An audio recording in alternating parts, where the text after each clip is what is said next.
The Day the Sun Fried Earth's Wires, the 1859 Carrington Event. One morning in 1859, the sun punched Earth so hard that telegraph wires caught fire. 1. A strange spot on the sun. On September 1st, 1859, an English astronomer named Richard Carrington set up his telescope for what seemed like an ordinary day of solar observation. He was sketching sunspots, the dark patches caused by intense magnetic activity, when something extraordinary happened. Through his filtered telescope, Carrington saw two dazzling patches of white light erupt from the solar surface. This was no ordinary sunspot flicker. It was the first recorded white light solar flare, a sudden and violent release of energy from the sun's atmosphere. Carrington, stunned, knew he was witnessing something unprecedented. He later rushed to report what he had seen, but by then, the story was only beginning. 2. The solar punch arrives. 17 hours later, on September 2nd, the Earth felt the full force of what Carrington had observed. A coronal mass ejection, CME, a massive bubble of charged particles and magnetic fields, slammed into Earth's magnetic shield. Normally, it takes CMEs several days to travel the 150 million kilometers from the Sun to Earth. This one arrived in just 17 hours, a record-breaking speed that suggested it was riding on the back of an earlier ejection that had already cleared the solar wind, road. The collision triggered a geomagnetic storm of historic proportions, shaking Earth's magnetic field and sending electric currents surging across the planet. 3. Fire in the wires. The most immediate impact was felt in the telegraph system, the internet of the 19th century. Telegraph wires stretched across continents, linking cities with near-instant communication for the first time in history. But on that night, telegraph operators witnessed chaos. Sparks leapt from their equipment. Some wires caught fire. Operators reported receiving electric shocks through their keys. And in an eerie twist, several telegraph lines continued to send and receive messages even after their power supplies were disconnected. The induced currents from the storm were strong enough to power the network on their own. What had seemed like the future of communication had suddenly become a fire hazard. 4. Nighttime auroras. While telegraph offices sparked and smoked, the skies put on a show. Auroras, usually confined to the polar regions, spilled far south.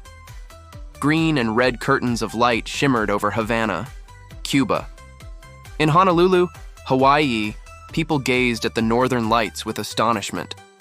Across the Rocky Mountains, miners reportedly woke in the middle of the night, thinking it was dawn because the sky glowed so brightly. Newspapers documented the event. The Baltimore American and Commercial Advertiser wrote, "The whole heavens seemed wrapped in a flame. No one who witnessed it will ever forget it." For many people of the 19th century, it felt like the end of the world had arrived. 5. What really happened? The science behind this phenomenon comes down to Earth's magnetic field and electricity. When the CME hit Earth, it compressed the magnetosphere, the invisible magnetic bubble surrounding our planet. This rapid disturbance generated electric currents in the ionosphere, the upper layer of Earth's atmosphere. Those currents, in turn, induced voltages in long conductors on the ground, like telegraph wires. The physics is the same principle behind transformers and electric generators. A changing magnetic field creates electric currents. In 1859, the telegraph system became a giant unintended antenna, channeling the storm's energy straight into the equipment. 6. If it happened today. So what would a Carrington-level event do to our world now? The short answer, it would be catastrophic. Unlike the 19th century, we now depend on a planet-wide electrical grid, satellites orbiting above us, and constant digital communication. Satellites. A geomagnetic storm of this intensity could fry electronics, degrade solar panels, and knock out communication and GPS satellites. Navigation systems for airplanes, ships, and everyday smartphones would fail. Airplanes. High-latitude flights could lose navigation and communication. Airlines would be forced to reroute, causing massive delays. Power grids. Long transmission lines could act like telegraph wires on steroids. Induced currents might overload transformers, melt their cores, and trigger cascading blackouts across continents. Internet and economy. With satellites, cables, and power grids offline, global banking, communication, and trade could grind to a halt. A study once estimated that a modern Carrington event could cause trillions of dollars in damages and take years to fully recover from. 7.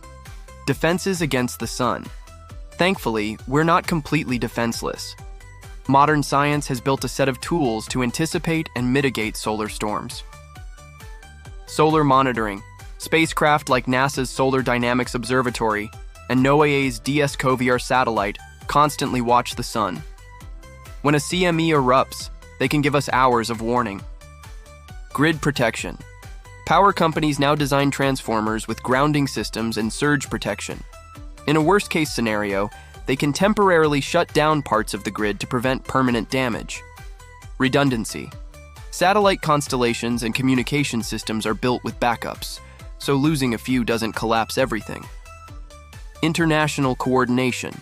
Agencies around the world share solar storm data, much like weather forecasts, to prepare airlines, power operators, and military systems.